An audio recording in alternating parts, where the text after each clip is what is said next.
변동성이 있긴 있지만 계속 우상향하는 자산이다, 이렇게 생각하시면 되고요. 이제 게다가 거기다가 이제 변동성까지 줄어들고 있다면 비트코인이 이제 울트라 슈퍼 자산이 되겠죠. 카지노 승률과 비슷합니다. 그래서 단기 게임을 이 변동성을 가지고 우리가 하긴 좀 어렵고, 우리는 이 비트코인에 대해서 장기적인 안목을 갖고 가면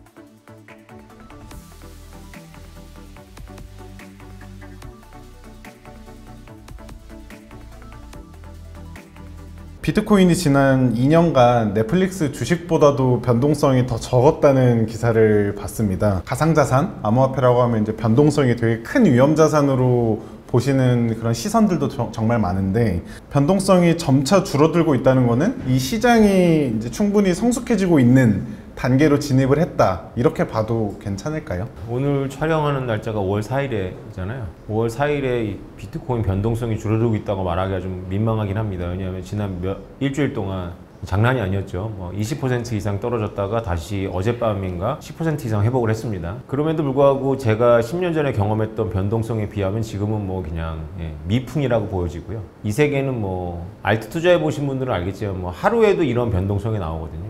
비트코인은 좀 얌전합니다. 넷플릭스 주식보다 변동성이 적었다니까 그거 놀랍긴 한데요. 아마 비트코인보다 변동성이 큰 자산들이 꽤 많을 겁니다. 중요한 건 변동성이 아니라 변동성 대비 수익률인데요. 그거를 샤프 지수라고 합니다. 비트코인은 아주 기간을 악의적으로만 꼽지 않고 정상적으로 4년 정도 주기 이상 샤프 지수를 내면 압도적으로 거의 탑 1이나 탑 2입니다. 근데 탑 1들은 늘 바뀌었어요. 샤프 지수 1대. 근데 비트코인은 꾸준히 지난 10몇 년 동안 샤프 지수가 꾸준히 상위권이거든요. 변동성 대비 수익률은 좋다. 이게 무슨 말이냐면 변동성이 있긴 있지만 계속 우상향하는 자산이다, 이렇게 생각하시면 되고요. 이제 게다가 거기다가 이제 변동성까지 줄어들고 있다면 비트코인이 이제 울트라 슈퍼 자산이 되겠죠. 비트코인의 가장 큰 투자자들한테 가장 큰 난점이 이제 변동성입니다. 하루에 5% 정도 이동하는 건 지금도 늘 일어나는 일이거든요. 그러니까 늘 지진이 조금씩 일어나는 땅이라고 생각하시면 돼요. 그래서 늘 지진이 조금씩 일어나는 땅에서 우리가 좀 집을 짓고 살기 좀 어렵잖아요. 그럼에도 불구하고 이제 이게 무너지거나 완전히 대재앙으로 가지 않는다는 믿음이 있으면 거기서 뭔가 이렇게 해볼 수가 있는 거죠. 우리가 상식적인 생각으로는 집을 못 짓지만 어뮤즈먼트 파크를 만든다거나 온천을 한다거나 할 수는 있을지 몰라요.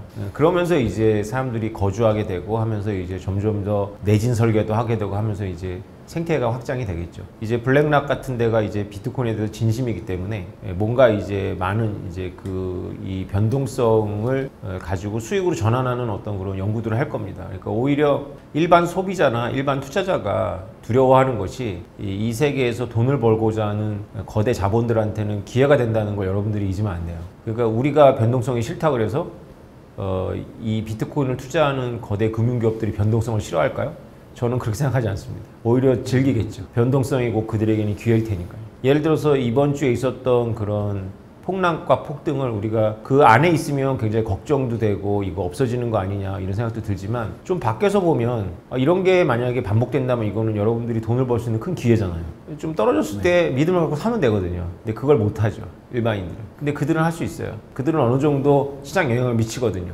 그들이 저점을 샀다라는 뉴스만으로도 가격이 올라가니까요. 그들은 이제 시장을 그냥 단순히 추종하는 게 아니라 시장을 좀 선도하기도 하죠. 그래서 시장을 선도하는 그들하고 우리가 이 단기 게임을 하면 카지노 승률과 비슷합니다. 카지노에 있는 기계들이 승률이 와서 놀고 있는 그 도박을 하는 사람들도 따갈 수 있도록 되어 있습니다. 그래서 6대 4는 아니고요. 제가 읽은 문헌에 의하면 51대 49라고 합니다. 49로 게임을 하는 사람들이 가져가요. 그런데 결국 51%로 하우스가 먹는 거예요. 그래서 결국 하우스가 이깁니다, 장기적으로. 그래서 단기 게임을 이 변동성을 가지고 우리가 하긴 좀 어렵고, 우리는 이 비트코인에 대해서 장기적인 안목을 갖고 가면 이 변동성이라는 기회를 가지고 이제 금융기업들이 논다. 근데 이제 역설적인 게 뭐냐면 금융기업들이 이 변동성을 가지고 놀기 위해서 몰려들면 몰려들수록 변동성은 줄어들죠. 왜냐하면 그들 간의 게임이 돼버리는 거예요. 그들 간의 게임이 돼버리면 누군가가 던졌을 때 누가 사고 이렇게 돼버리죠. 그래서 먹을 수 있는 폭이 줄어들어요.